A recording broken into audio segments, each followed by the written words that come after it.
Captain Lee Minho walked into the biggest room he had ever seen in his life. The ceiling was so high that he could not see where it ended, and the walls stretched out like they went on forever. Thousands of different aliens sat in rows that went up and up like a giant stadium, but instead of watching sports, they were all staring at him and the other humans. The room smelled weird, like a mix of metal and something sweet that made his nose tickle. Every breath felt different here on Proxima Station, where the air was made by machines instead of trees and oceans like back on Earth. The gravity felt lighter too, making each step feel like he might float away. If he was not careful, Minho wore his best military uniform, the dark blue one. With all his medals shining on his chest, he had spent 2 hours that morning making sure every button was perfect and every crease was straight. Ambassador Park Ji-won walked beside him wearing a formal black dress that made her look important and serious. Her face showed no emotion, but Minho could tell she was nervous. By the way, her hands stayed perfectly still at her sides. All around them, aliens of every shape and size filled the massive chamber. Some looked like giant lizards with scales that changed colors as they moved. Others were so tall and thin, they looked like walking trees with too many arms. Some had fur, some had skin that looked like metal, and some seemed to be made of crystal that sparkled when the lights hit them. The humans looked very small compared to most of the other species. Minho was considered tall back on Earth at 6 feet, but here he felt like a child walking among giants. Some of the aliens were twice his height, and others were so wide they took up 3 seats. The sounds they made when they talked were strange too. Some hissed, some made clicking noises, and others seemed to sing their words. Near the front of the chamber sat the Zentari delegation, and they were the scariest looking beings Minho had ever seen. War Commander Velthok was their leader, and he looked like a dragon that had learned to walk on 2 legs. His scales were dark green with gold edges, and his eyes were bright yellow like the sun. His teeth were sharp and white, and when he smiled it looked more like a threat than a greeting. The Zentari were known across the galaxy as the best fighters. They had won more wars than any other species, and their armies were feared on every planet. Their ships were the fastest, and their weapons were the strongest. They had been fighting battles in space since before humans had even invented the wheel, and they never let anyone forget it. Behind Velthok sat dozens of other Zentari soldiers, all wearing armor that looked like it was made from black metal. Their weapons hung at their sides. Even though this was supposed to be a peaceful meeting, the message was clear. They were warriors first and diplomats second. Ambassador Park had explained to Minho during their long trip to Proxima Station that humans were still new to galactic politics. Earth had only joined the Galactic Federation 3 years ago, after helping to stop some rebels who had been attacking trade ships in the outer parts of space.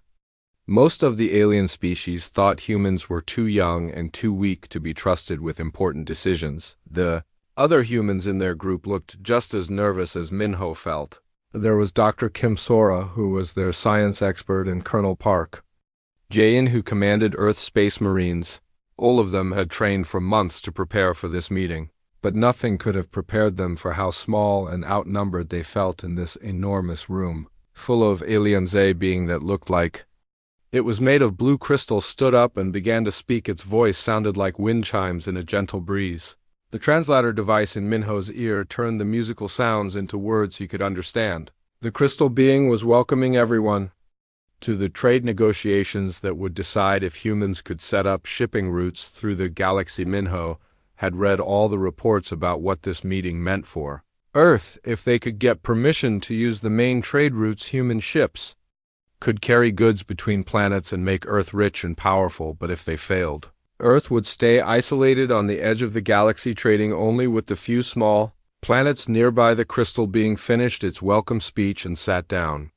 Then Ambassador Park stood up to represent humanity. She walked to the center of the room where a small platform waited for speakers. Hundreds of alien eyes watched her every move. Some looked curious, others looked bored, and a few looked angry. Ambassador Park began to speak about all the good things humans had done since joining the Federation. She talked about how human soldiers had helped defeat the rebels and how human scientists had invented new medicines that worked on different alien species. Her voice was strong and clear, but Minho could see that many of the aliens were not paying attention. Some of the aliens were talking to each other in their own languages, making sounds that the translators could not handle. Others were looking at devices that showed information about other topics. A few were even sleeping, their strange alien bodies making soft noises as they rested. War Commander Velthok was not sleeping, though. His bright yellow eyes were fixed on Ambassador Park like he was studying prey. His huge hands rested on his knees, but his claws were extended just enough to catch the light. Every few seconds his forked tongue would flick out to taste the air like a snake hunting for food. When Ambassador Park finished her speech about human achievements, the room stayed quiet for a moment. Then some of the aliens began to make sounds that the translators said were questions but sounded more like complaints. A being covered in fur and with 6 arms stood up and said that humans were too new to be trusted with important trade routes. Another alien that looked like a giant insect with wings said that human ships were too slow and too weak to protect valuable cargo. The insect's voice buzzed like 1,000 bees, and its compound eyes reflected the lights in the room, making it look like it had 1,000 tiny suns for eyes. One by one more aliens stood up to speak against the human proposal. They said humans were not strong enough, not smart enough, not experienced enough. Each criticism felt like a punch to Minho's stomach. He had fought in battles where he watched friends die to protect alien colonies, and now those same aliens were saying humans were worthless. Velthok finally stood up and the room became completely silent. His massive frame cast shadows across the floor, and when he spoke his voice was so deep it seemed to come from underground. He said that the Zentari had been protecting the galaxy for thousands of years while humans were still living in caves on their little planet. The war commander's words cut deep because there was some truth in them. Humans were young compared to these ancient civilizations. They had only been traveling between stars for a few decades, while some of these species had been building empires for millions of years. But Minho also knew something that these aliens did not understand. Humans had survived on Earth, which was one of the most dangerous planets in the galaxy. Earth had ice ages and volcanoes, and earthquakes and storms that could destroy entire cities. Humans had learned to fight not just each other but nature itself, and that had made them stronger than these aliens realized as Velthok continued his speech about Zentari superiority. Minho felt something burning in his chest.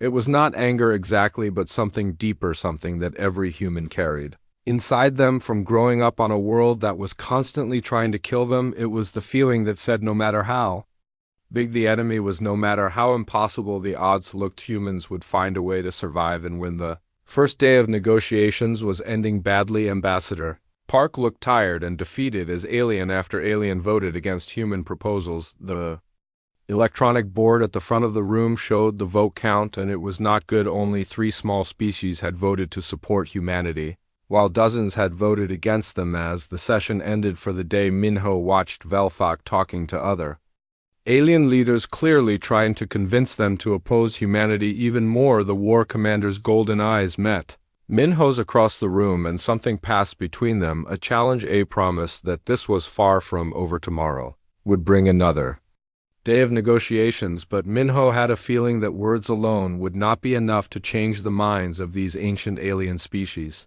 Sometimes actions spoke louder than speeches, and if that time came, Captain Lee Minho would be ready to show the galaxy exactly what humans were capable of when they were pushed too far. The second day started even worse than the first. Captain Lee Minho walked into the giant chamber and immediately felt the hostile energy in the air. The alien delegates were already sitting in their groups, whispering and making those strange sounds.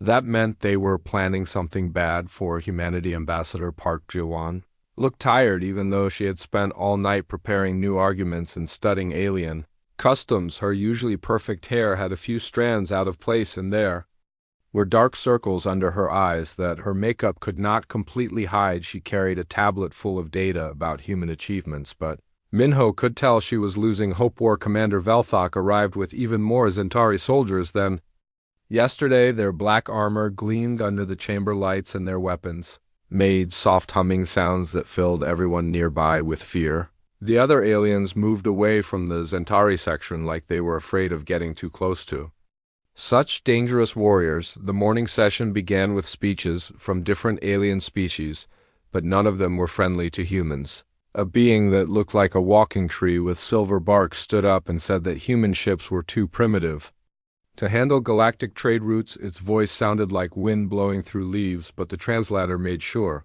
everyone understood the insults. Then a creature covered in purple fur with 8 eyes arranged around its head like a crown started talking about how humans were too emotional to make good business partners. It said that humans got angry too easily and could not be trusted to stay calm during difficult negotiations. The furry alien's multiple eyes all focused on Minho as it spoke like it was trying to make him prove its point by getting maiden.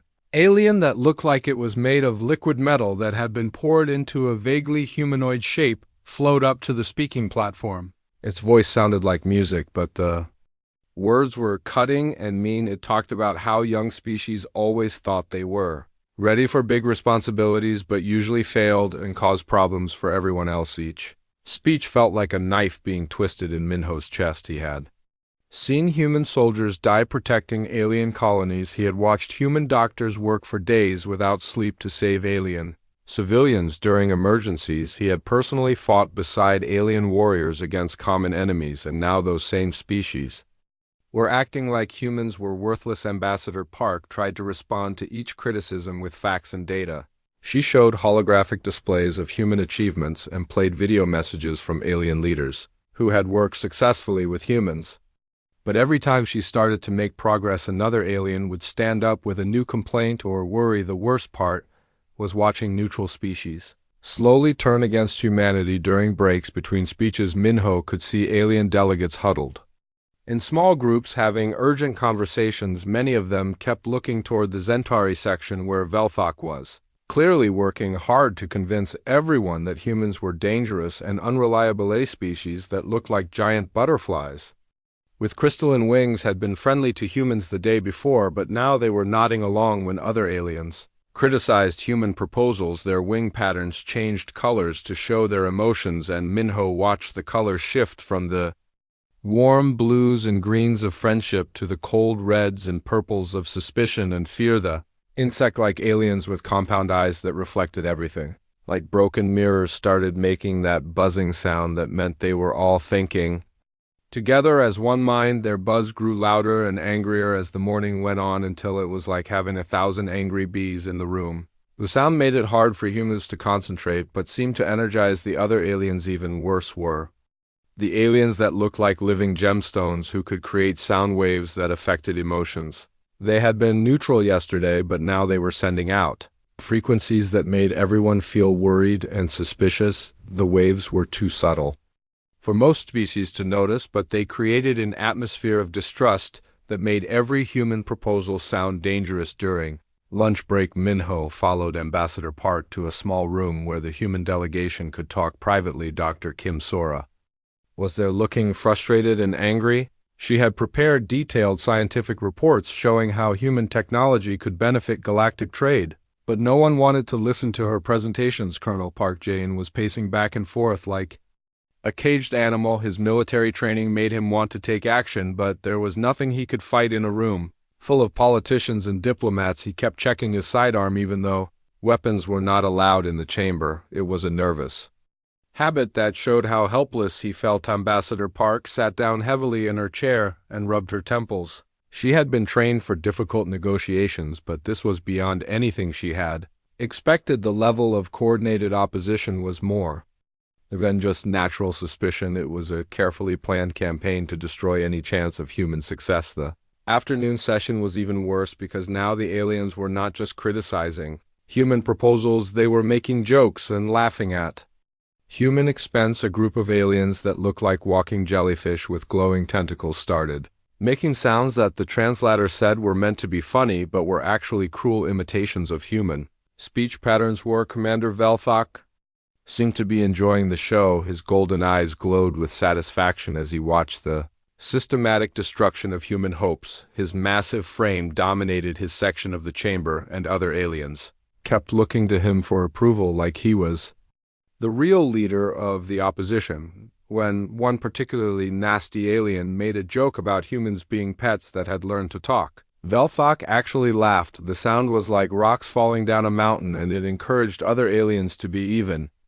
Meaner, several species that had been staying quiet joined in the laughter, making the chamber sound like a cruel playground. Where bullies were picking on the smallest kid, Minho felt something dangerous stirring in his chest. It was the same feeling he got right before combat when his body started preparing for violence. His muscles tensed and his breathing became deeper and more controlled. His hands wanted to form fists, but he forced them to stay relaxed at his sides. Ambassador Park noticed the change in her military escort and shot him a warning look. She knew Minho's reputation from the war reports. He was famous for staying calm under pressure, but also for explosive action when pushed too far. The last thing they needed was for their military representative to lose control in front of the entire galactic community. As the day wore on, it became clear that the situation was hopeless. The vote count on the electronic board showed overwhelming opposition to human proposals. Species that had seemed friendly were now voting against humanity, and even the few allies they had were starting to waver under pressure. The crystal beings who had welcomed everyone so politely yesterday were now making sounds that translated as doubt and concern. The tree-like aliens who had been neutral were swaying in ways that meant they were thinking about changing sides. Even the small furry creatures who reminded humans of Earth animals were chittering nervously among themselves. By evening, the human delegation looked defeated. Ambassador Park's shoulders sagged with exhaustion and disappointment. Dr. Kim had stopped trying to present her scientific data because no one was listening. Colonel Park had given up his pacing and was sitting with his head in his hands like he was mourning the death of all their hopes. But Captain Lee Minho was different. Something had changed in him during the long day of insults and humiliation. His posture was straighter, his eyes were brighter, and there was an energy around him that had not been there before. It was like watching a sleeping predator slowly wake up and realize it was surrounded by prey. As the session ended for the day, War Commander Velthok stood up and looked directly at the human delegation. His massive frame seemed even more intimidating in the dimming lights of the chamber. His golden eyes fixed on Minho with an expression that might have been amusement or challenge or both. Tomorrow would be the final day of negotiations, and everyone knew the humans had already lost, but something in the air suggested that losing the vote might not be the end of the story. Captain Lee Minho walked out of the chamber with the quiet confidence of a man who had made a decision and was no longer worried about the consequences. The galaxy was about to learn that sometimes the most dangerous moment comes not when humans are winning, but when they have nothing left to lose.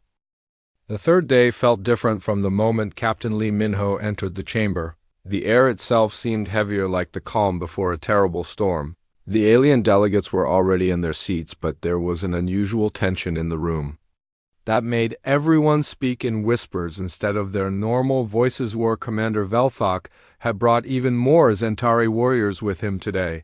Their black armor filled an entire section of the chamber, and their glowing weapons cast eerie shadows on the walls. The message was clear: the Zentari were not just here to talk anymore, they were here to show their strength and make sure everyone knew who really controlled galactic politics. Ambassador Park Ji-won looked like she had not slept at all. Her usually perfect appearance was slightly disheveled, and her hands shook just a little when she thought no one was looking. She had spent the entire night trying to find some way to save the negotiations, but everyone knew it was hopeless. The vote was scheduled for today, and the humans had already lost. Other human delegates looked just as defeated. Dr. Kim Sora stared at her unused scientific reports with empty eyes. Colonel Park Jae-in sat rigid in his chair like a soldier waiting for orders that would never come. The weight of failure pressed down on all of them like a physical force. But Minho was different today. There was something in his posture that had not been there before. He sat perfectly still, but there was an energy around him like electricity in the air before lightning strikes. His dark eyes moved, constantly scanning the room and cataloging every detail. Every exit, every weapon, every potential threat. His military training was taking over whether he realized it or not. The morning session began with the formal vote on human trade proposals. One by one, alien species announced their decisions, and each vote was like a nail being hammered into humanity's coffin. The electronic scoreboard showed the devastating results in bright red numbers that seemed to mock human hopes and dream species.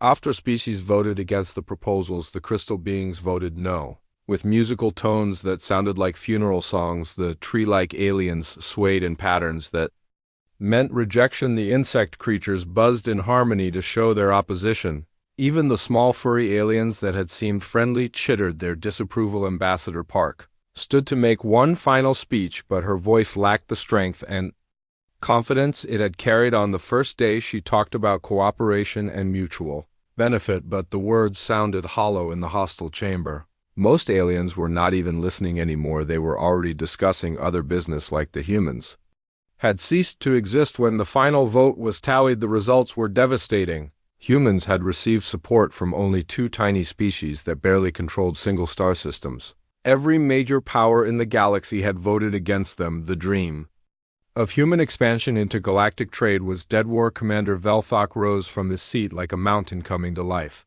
His massive frame dominated the chamber as he prepared to deliver what everyone knew would be the final insult to human dignity. His golden eyes gleamed with satisfaction as he savored his complete victory over the upstart species from Earth. The War Commander's voice boomed through the chamber's translation systems as he began to speak. His words were carefully chosen to cause maximum humiliation while staying technically within diplomatic protocols. He talked about how this vote proved that young species should stay in their home systems until they had earned the right to join galactic civilization. Velthok gestured toward the human delegation with one massive clawed hand. His meaning was clear. These small, weak creatures had no business trying to compete with ancient, powerful civilizations that had been ruling the galaxy since before Earth's sun had formed.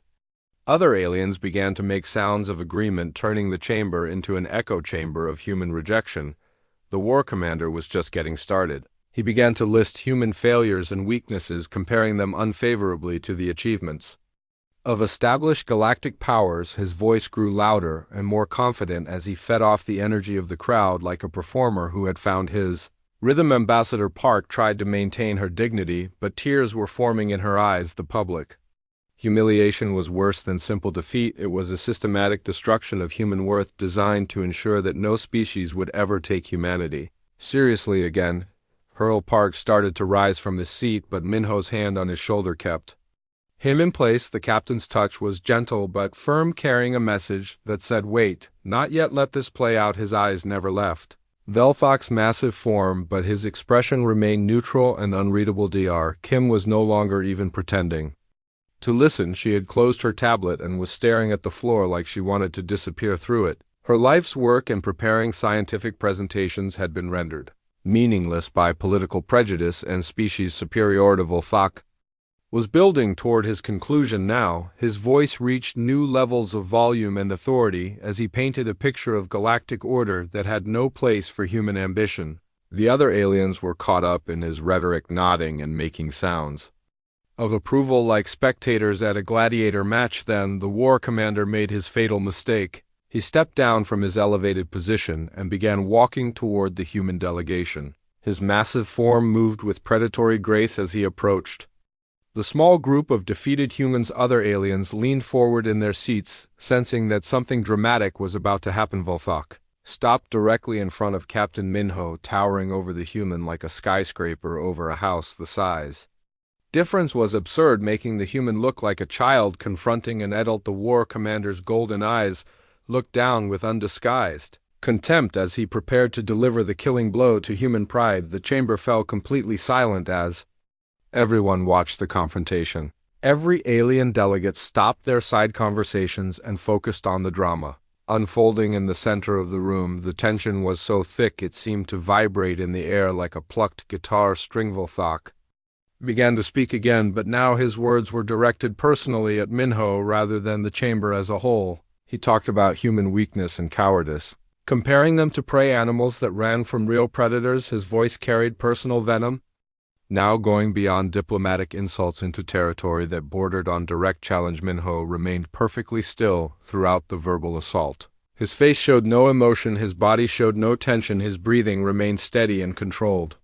But something was happening behind his dark eyes, something that ancient human ancestors would have recognized as the moment when a cornered predator decided it had nothing left to lose. Other aliens began to sense the change in atmosphere. Even if they did not understand what it meant, the crystal being's harmonic resonance shifted to nervous frequencies.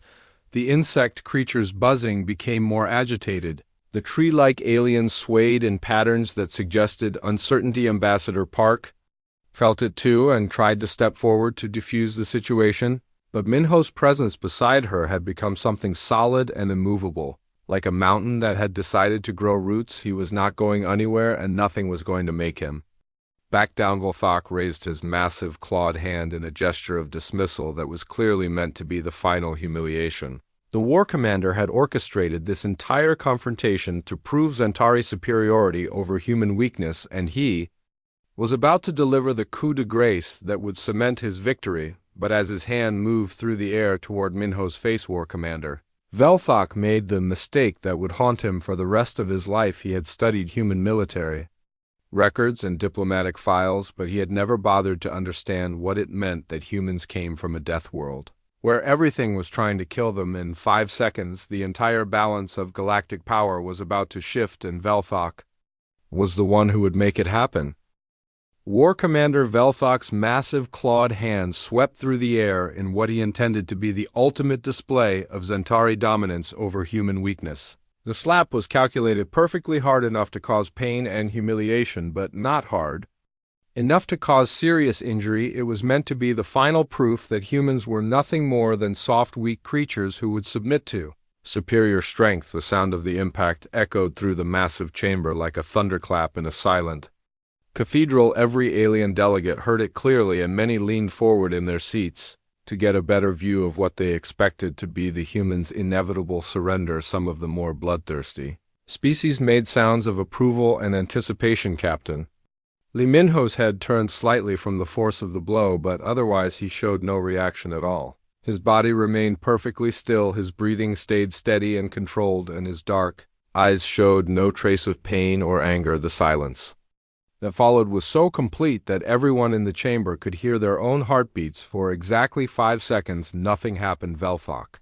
stood over the human with his golden eyes gleaming in satisfaction, waiting for the tears or rage or submission that he was sure would come. Other aliens held their breath, waiting to see how the small human would react to being struck by one of the galaxy's most fearsome warriors. Ambassador Park covered her mouth with her hands in shock and horror, watching her military escort absorb an insult that would have started wars between other species.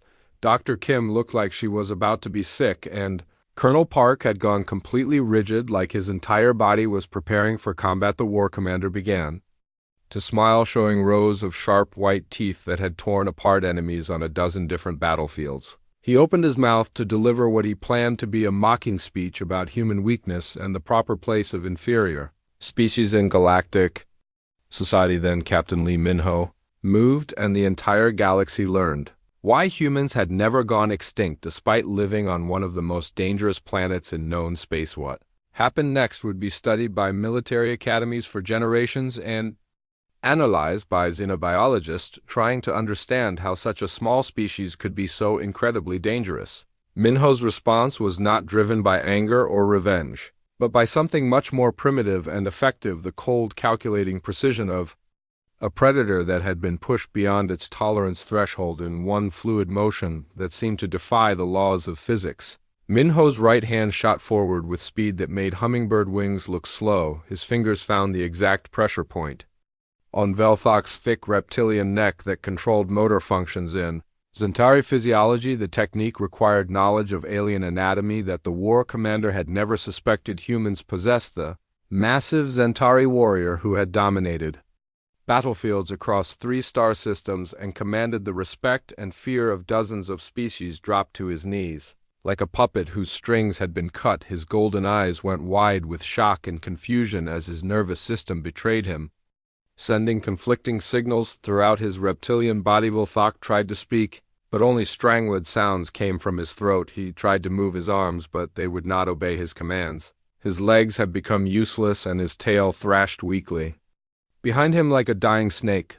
The proud war commander, who had never been defeated in personal combat, had been reduced to helplessness in less than a second. The chamber erupted in gasps and cries of amazement as hundreds of alien delegates witnessed something they had thought impossible. A human barely half the size of a Zentari warrior had just brought down one of the galaxy's most feared military leaders using nothing but his bare hands and perfect knowledge of pressure points. Minho's voice cut through the chaos, clear and calm as mountain stream water in human culture. He said quietly, his words carrying easily through the stunned silence. We have a saying about picking fights with species you don't understand. We have been learning to survive since before we discovered fire, and we never forgot the lessons. The demonstration was not about showing off or proving superiority.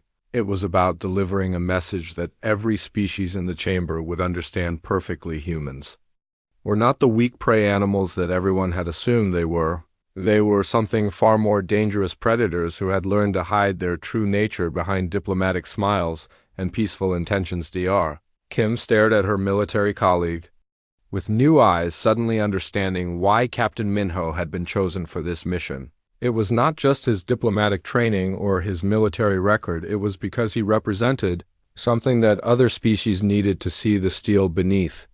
The Silk, the warrior hidden behind the negotiator Colonel Park, felt a surge of pride and relief watching his fellow human demonstrate capabilities that their enemies had never suspected. The systematic humiliation they had endured for 3 days was being answered not with words or protests, but with the kind of direct action that spoke louder than any speech. Ambassador Park realized that everything had just changed. The careful diplomatic dance they had been performing was over, and something new had begun. Her training told her to try to defuse the situation, but her instincts told her to let it play out. Minho knew what he was doing, and this moment had been building since the first day around the chamber. Alien delegates began to whisper urgently among themselves as they processed what they had just witnessed. The crystal beings stopped their harmonic mockery and began resonating with frequencies that suggested respect and wariness. The insect creatures' buzzing changed pitch as their collective consciousness rapidly exchanged data about this new information.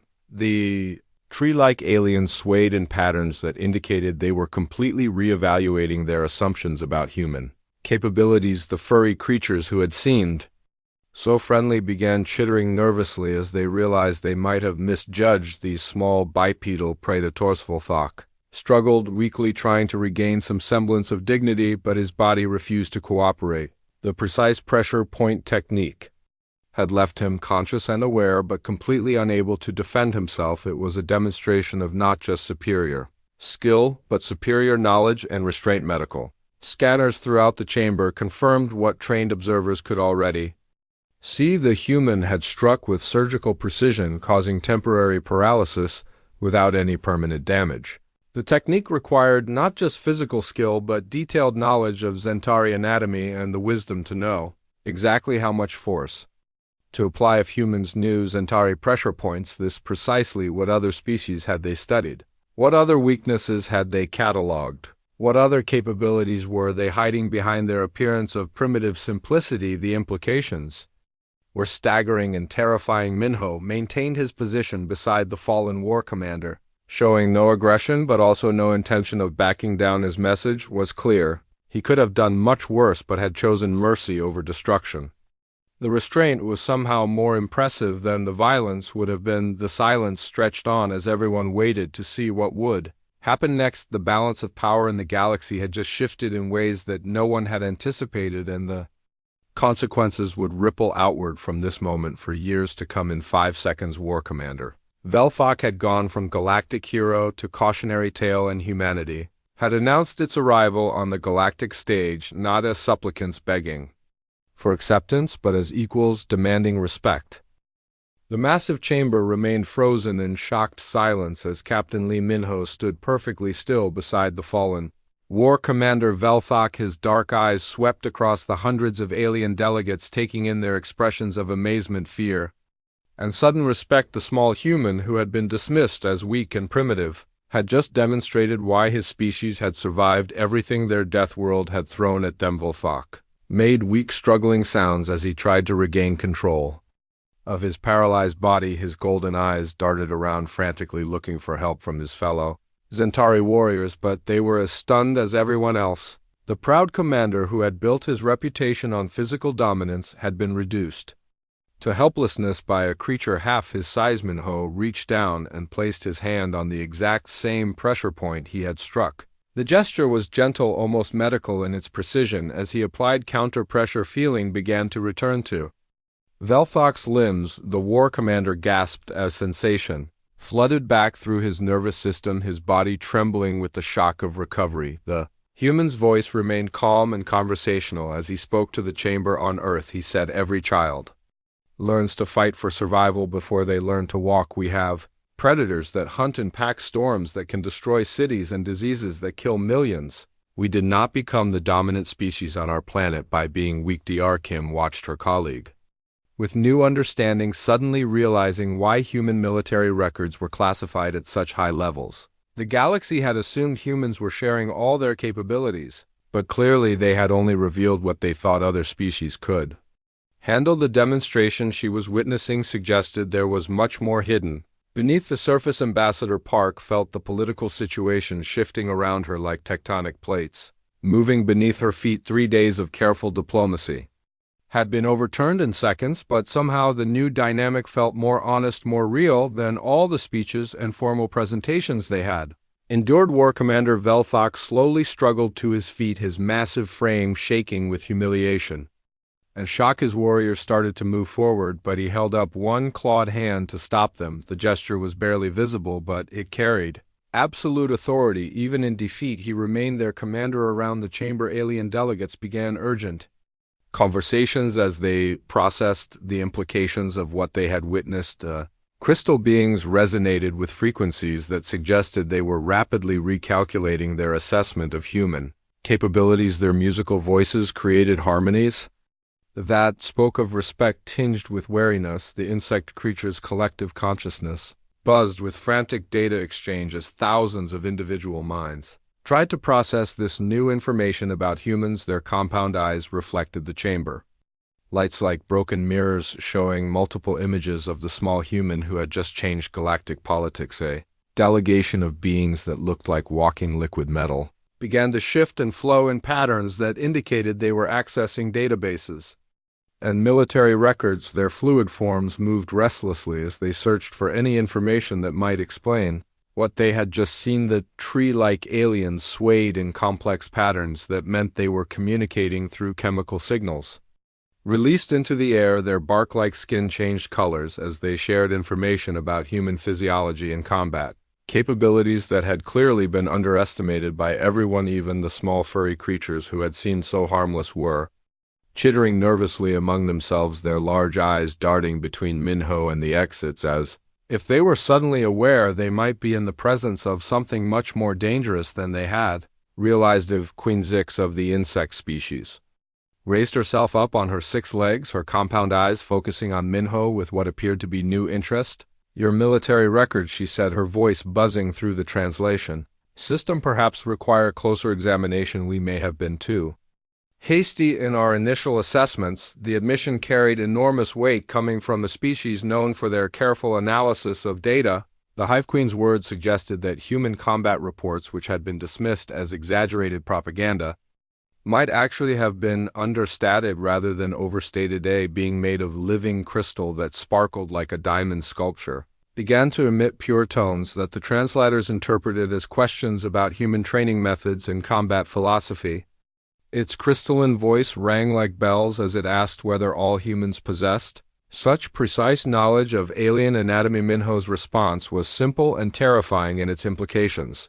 We study everything, he said calmly. We have to. Earth taught us that knowledge is survival, and survival is everything we learn about every species we meet, because someday that knowledge might save human lives.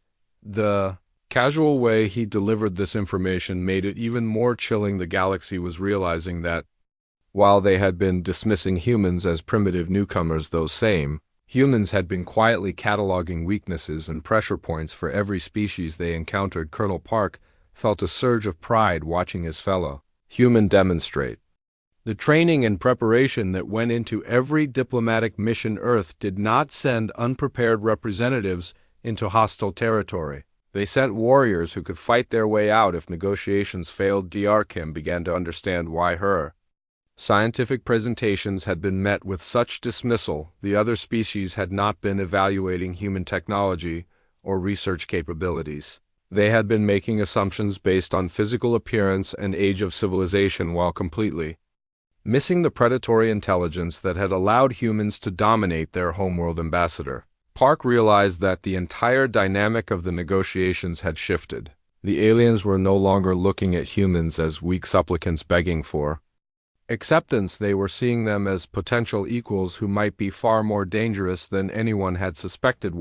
Commander Velthok finally found his voice, though it was rough and shaky from his ordeal. Your technique, he said slowly, requires knowledge of Zentari neural pathways that is not available in public databases. Where did you learn such things? Minho's answer was delivered with the same calm precision as his pressure point strike. We learn from our friends, he said simply, and we remember everything our enemies teach us. The war commander had inadvertently revealed that humans had access to classified biological information about his species. The implications rippled through the chamber like shock waves. If humans possessed detailed anatomical knowledge about Zentari, who were notoriously secretive about their physiology, what other species had they studied? What other weaknesses had they catalogued during their brief time in Galactic Society? A delegation of energy beings that existed as pure light patterns began flickering in Morse code equivalents that suggested they were accessing their own classified files about human activities.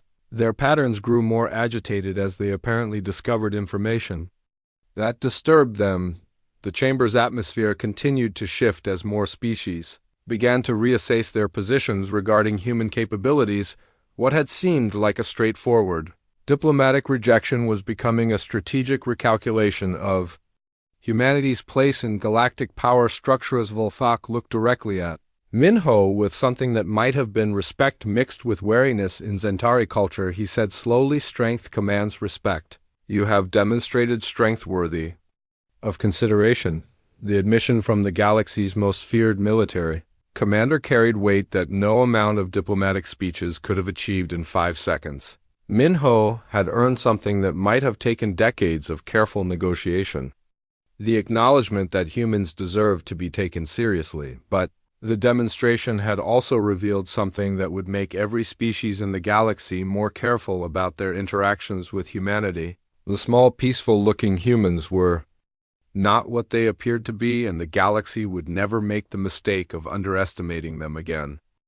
The massive chamber erupted into chaos as hundreds of alien delegates began talking urgently among themselves. The carefully orchestrated opposition to humanity had crumbled in seconds, replaced by frantic reassessment of what the small bipedal species from Earth actually represented. Species that had voted against human proposals minutes earlier were now huddling with their advisors, demanding emergency analysis of human capabilities. Ambassador Park Jawan seized the moment with the skill of a diplomat who had trained her entire life for situations like this.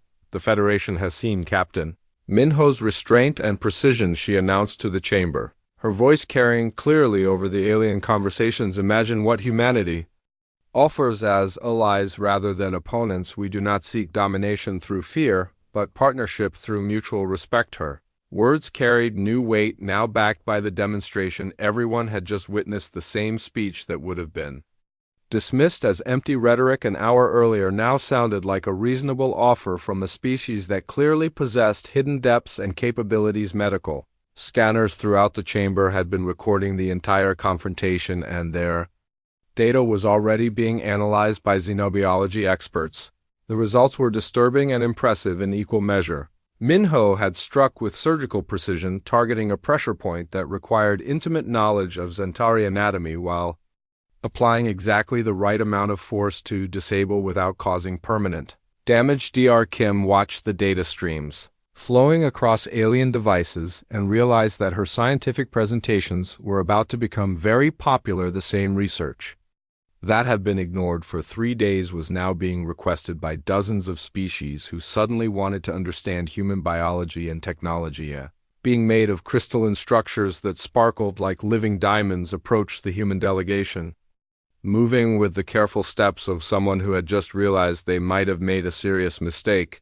Our harmonic analysis of your species, she said, her voice ringing like wind chimes, was clearly incomplete. We would be honored to review your proposals with fresh perspective. The offer carried enormous significance coming from a species Known for their pride and reluctance to admit errors, the crystal beings controlled several major trade routes, and their support could transform human prospects from disaster to triumph. War Commander Velthok stood slowly, his massive frame still trembling slightly from his ordeal, but his golden eyes showing something that had not been there before. Respect tinged with wariness, he looked directly at Captain Minho and spoke in a voice that carried throughout the chamber. In Zentari culture, he said slowly, strength is earned through combat and honor is demonstrated through restraint.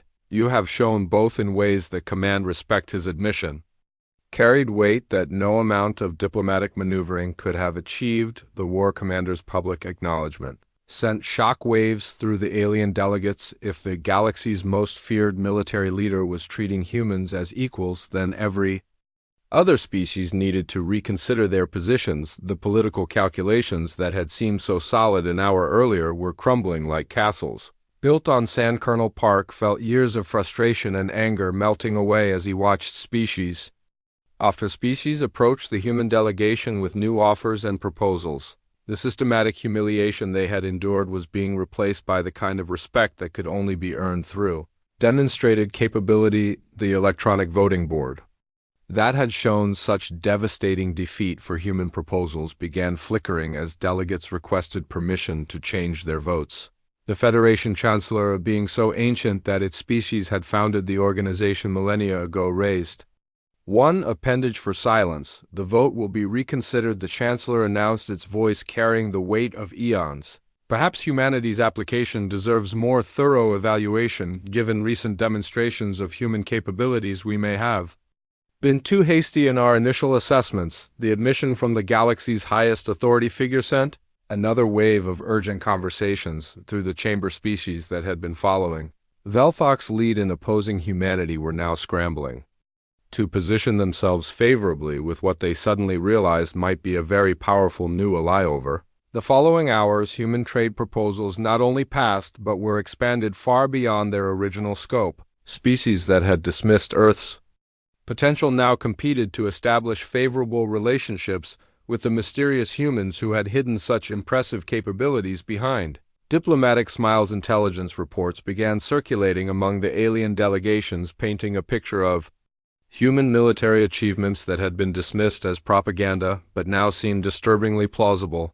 If one human diplomat could demonstrate such precise knowledge of alien anatomy, what did that suggest about human intelligence gathering capabilities? The crystal beings offered to share their harmonic transportation technology in exchange for human medical research. The tree-like aliens proposed joint colonization, projects that would have been unthinkable days earlier. The insect collective requested detailed discussions about human decision-making processes. Even the small furry creatures who had seemed so harmless approached with offers of mineral rights from their asteroid colonies. Their large eyes showed new wariness as they realized the gentle humans they had been condescending to might actually be apex predators in disguise. Dr. Kim found herself surrounded by alien scientists, eager to discuss human research methods and technological innovations. The same presentations that had been ignored for days were now being studied with intense interest by species who suddenly wanted to understand what else humans might be hiding. Ambassador Park coordinated the flood of new negotiations with skill and grace, but there was a satisfied gleam in her eyes that had not been there before. The impossible situation had been transformed by 5 seconds of precise action into the kind of diplomatic triumph that could reshape galactic politics. Captain Minho returned to his position with quiet dignity, but the chamber's atmosphere had permanently changed. Every alien delegate was now acutely aware of his presence and the implications of what he represented. The small human who had been dismissed as irrelevant was now viewed as a potentially lethal reminder of humanity's hidden nature. War Commander Velthok approached the human delegation with slow, measured steps. His pride had been wounded, but his warriors